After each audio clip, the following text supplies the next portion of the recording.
Welcome to the Salmon Runs YouTube. Enjoy the video.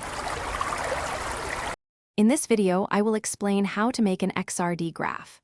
Creating an X-ray diffraction graph involves several crucial steps, from initial sample preparation to final data interpretation.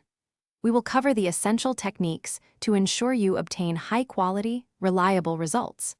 This process is vital for material characterization, helping us understand the atomic and molecular structure of various substances. Let's dive into the details of each stage to master this powerful analytical tool. First, meticulous sample preparation is key. You'll need to grind your material into a very fine powder, ideally with particle sizes under 10 micrometers, to ensure proper diffraction. Then, carefully mount this powder evenly onto a sample holder. Next, configure your diffractometer. A common 2-theta scanning range is from 5 to 90 degrees, and a step size of 0.02 degrees often provides excellent peak resolution. These settings are crucial for collecting accurate data. Once your data is collected, the next step is analysis. Import your raw diffraction pattern into specialized software. You'll then perform background subtraction to remove noise and enhance the clarity of your peaks. The most exciting part is identifying the diffraction peaks, which correspond to the unique crystalline phases present in your sample.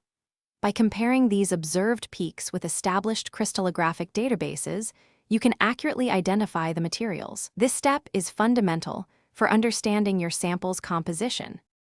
Finally, it's time to interpret and present your findings. From the analyzed data, you can determine crucial crystal structure parameters, such as lattice constants.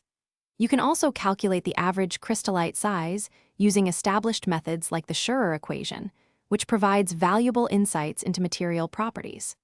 The last step is to generate a clear, concise report and present your XRD graph with all necessary labels and annotations, effectively communicating your research. Thanks for watching. Consider subscribing if we helped you.